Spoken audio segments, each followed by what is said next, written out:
Ladies and gentlemen, now today, courtesy of Otrix and also the MCOC Journal, we are going to be breaking down the full abilities for Man-Thing. And kind of looking over this guy's kind of numbers, stats, because he has some very obscure base stats. There's some stuff that's really good, like his health pool is insane, man. I think it's going to be one of the largest in the game, but his attack, his crit damage, his block proficiency are a little bit lower, and also the tag, I was really hoping this dude would be an XL champion, so you could use him for variant 2, but it looks like he is just a large champion. So there have been like a few things of this character that have disappointed me a little bit, but he is very, very chunky in terms of the hit points, and I think he has some interesting utility as well, but I'm getting kind of a very like B tier vibe from this character. However, he does look a little bit interesting in some formats, and he's got some good stuff going for him, so I don't think he's going to be a complete dud, but I do think he's going to be a bit of an annoying defender, especially for Ghost and Corvus players. So, let's talk about his passive abilities, kind of the base stuff before we get into the Awakened ability. So he's got Made of Mush, his passive there. So Man-Thing is made of swamp mush and lacks any meaningful weak points to exploit. This makes it immune to armor break or shatter effects and prevents critical hits from dealing bonus damage. So I think that means, at least to the best of my understanding, that if you crit, it's just going to deal regular damage there. So, especially with a really big health pool, I think this dude is going to be a little bit of a pain. But you still got damage over time effects, such as additional poison, because I don't think he's poison immune. You've got like Incinerate, Cold Snap, and maybe some other ways to deal with damage. But also Crossbones as well, like Guillotine 2099. I think there are some counters, man. I think Human Torch is going to have a tremendously fun time against this man. But yeah, we're going to have to see. Then we've also got Man-Thing's lack of blood also makes it immune to bleed effects, so he's naturally a bleed immune champion, but considering, he's literally a swamp monster, it would have been very nice to see the poison immunity as well, but hey, at least he's got one immunity there, and bleed immunity is very, very useful, especially for biohazard nodes as well, so very nice to have there.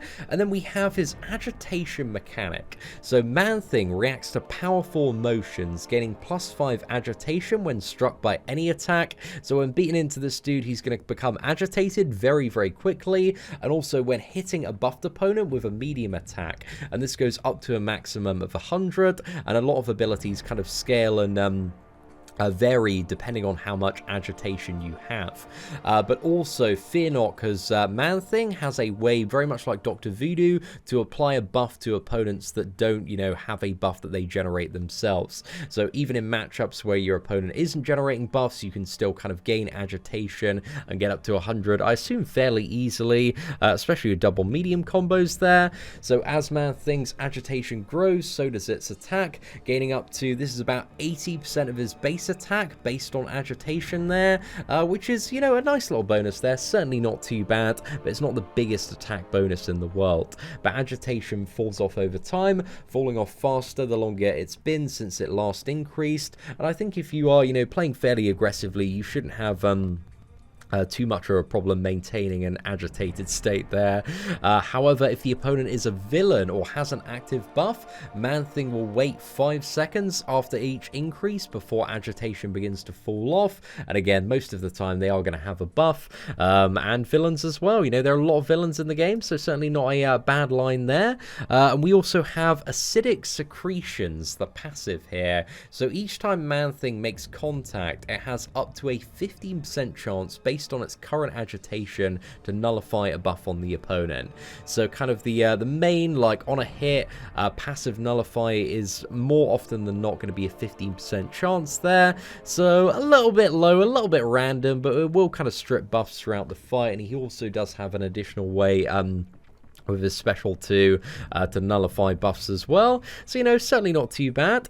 And then we have his toxic pustule buff. So any buff other than a toxic pustule nullified on the opponent has a 100% chance to become a toxic pustule, lasting for 15 seconds. So whenever one of these buffs is nullified, it has a 100% chance to burst, becoming a poison debuff and also an armor break debuff as well. And the poison deals damage to just over 90% of his base attack attack over 15 seconds and reduces regeneration by 30% there, and the armor break debuff reduces armor by a very small amount for 15 seconds, but hey, that's perfect for matchups like Killmonger, also Emma Frost, and really any scenario where you do need an armor break there, so you know, nice little bit of utility. However, the thing is, with this poison as well, because he does have like a couple of ways that he does poison, the majority of like Mystic characters are poison immune, and he doesn't seem to have like any substitute or passive for the damage to kind of make up in those matchups where the opponent is poison immune. So a Mystic champion, primarily, that probably gets used for a lot of cosmic matchups, dealing like a lot of poison damage. He is going to be gimped in like a fair few scenarios, so just something to kind of keep in mind there about Man-Thing, which is in some ways like a little bit annoying. I would prefer if this was like a poison passive man, that'd be very, very nice, but for matchups like the champion, you know, you can get past that, and there are some you know, other characters in the game, maybe like Havoc as well, that aren't immune to poison. But I think the point is that there are about 40-45% of the champions in this game that are immune to poison, so poison damage is in some ways, you know, a little bit niche, man, and you do need like a mechanic to overwrite poison immunity to really kind of get that viable damage back for a lot of matchups there. So that is what, you know, slightly reduces the hype for me, is that there is a lot of poison damage with this man. However, while charging a heavy attack, you have a 100% chance to go unstoppable for 1 second. So this is going to be annoying baiting out heavies, because he's going to be unstoppable the majority of the time, but there's also a very interesting synergy that could coincide with that one to give you indestructible as well, so I think that might have some uses in certain matchups. Also, via the heavy attacks, you have a guaranteed chance to nullify each of your toxic pustule buffs on the opponent. So this is going to trigger your armor break and poison debuffs instantly. I assume all of them there, with 50% increased potency. So yeah, that's going to be a really, really nice time and kind of the right matchup where you can poison the opponent. And then we have special attacks. So when activating a special attack, Man-Thing has a 100% chance to place a toxic pustule buff on the opponent, lasting for 15 seconds. So any special attack is the way that you gain some of these toxic buffs there, and the special attack one can give you like an additional one by the look of it, so you can get 2 via that man and then burst them with a heavy attack for some pretty nice damage there. The special 2 gives you a 100% chance to nullify up to 2 buffs per hit, and looking at kind of the early data mined animations that we saw like a few days ago, the special attack 2 was just a single hit. So yeah, that might be useful in the right matchup as well, and I think there's potentially like a good synergy with these toxic buffs and nullifying them with like Mystic Dispersion to generate a little bit more power. So I think there is like a little bit of curious potential when it does come to Man-Thing, so I'm interested to see how he does interact with certain champions, and also the Mystic Dispersion Mastery. But the fact that he's got a guaranteed 2 buff nullify on the special 2, it might make him a pretty good champion, or maybe potentially viable for like the champion boss in 6.2. I don't think he's going to be the best option, just because you don't have like a Fate Seal or a Stagger effect, so you are going to have to time it quite well. But you know, hey, he could work, man. He could work there. So yeah, curious to see whether or not he is a viable option for that fight. And then we have the Special Attack 3, which does a few different things. So it's 100% chance to grant a Fury buff, increasing your attack by up to 80% of your base attack based on Agitation for 30 seconds. So yeah, combined with like both of them, that could be 160% attack increase there. So not too bad, man. That's a decent amount of damage ramp up.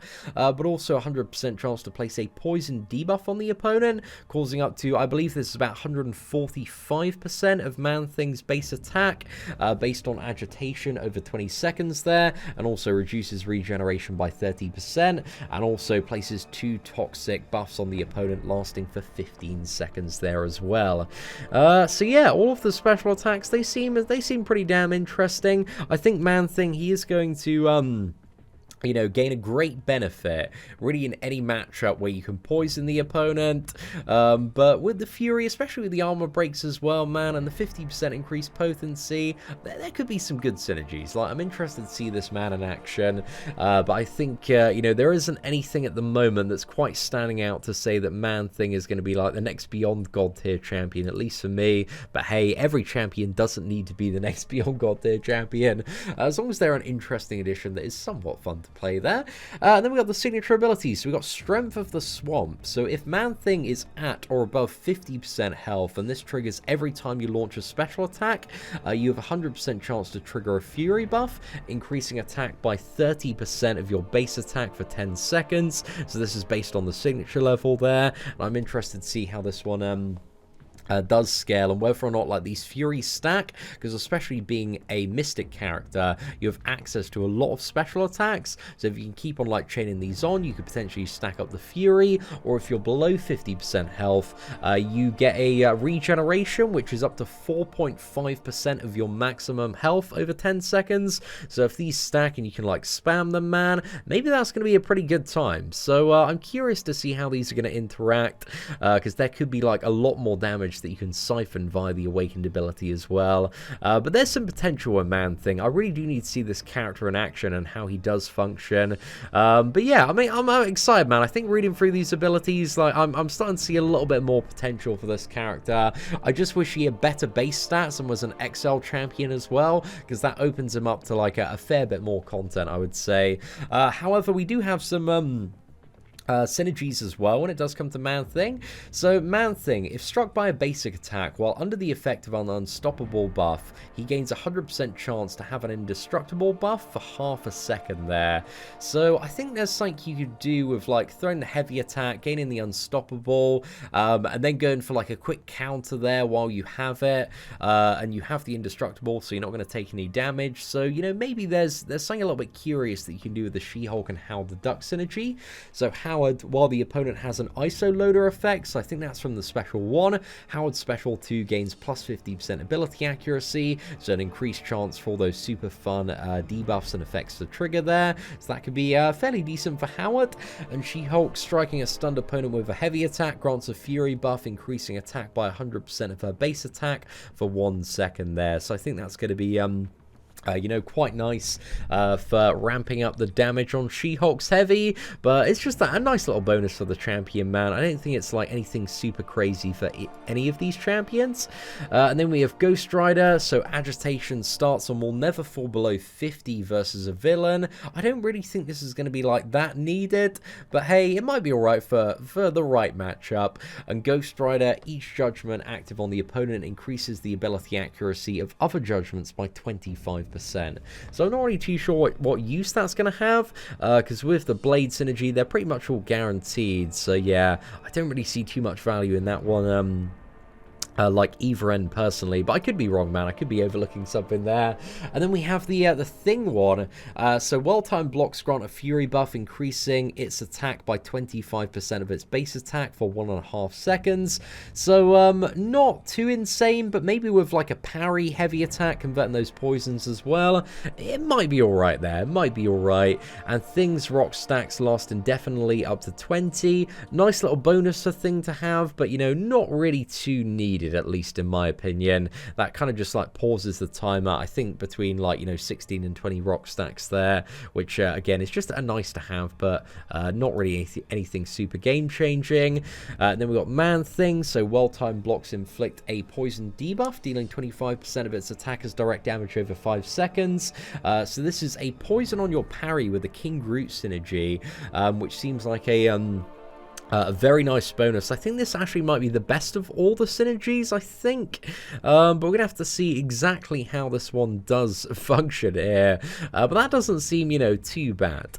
But King Groot starts the fight with 2 additional Furies and gains 2 additional Furies when exiting his cooldown state as well. So, yeah, I think that's going to charge up King Groot a fair bit more. I don't think it's going to make him, like, super insane, but I think it's going to add, like, a bit more firepower onto King Groot. So I think that's probably the best of all the synergies.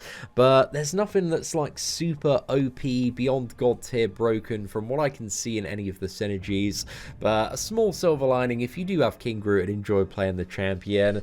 But overall, I think Man-Thing, he does have some potential. He's got a lot of sources of gaining, like, additional fury, additional poison damage. So in the right matchup where you can poison the opponent, he might be able to do a little bit of work, man. But I'm curious to see how this champion is going to function. But let me know in the comment section below. Are you excited for Man-Thing? Is there something big that we've missed when it comes to this character and our kind of overview and evaluation today? Please do let me know. But aside from that, if you did enjoy today's video, please do smash that like button. Once again, a massive thank you to Otrix and also MCOC Journal for all the hard work kind of gathering these full abilities. So yeah, mad love to them, man. If you want to send them a little bit of love, a link to their channel will be in the description and also the comment section of this video. But anyway, ladies and gentlemen, thank you so much for watching. Take care, and I hope that you have an absolutely fantastic day.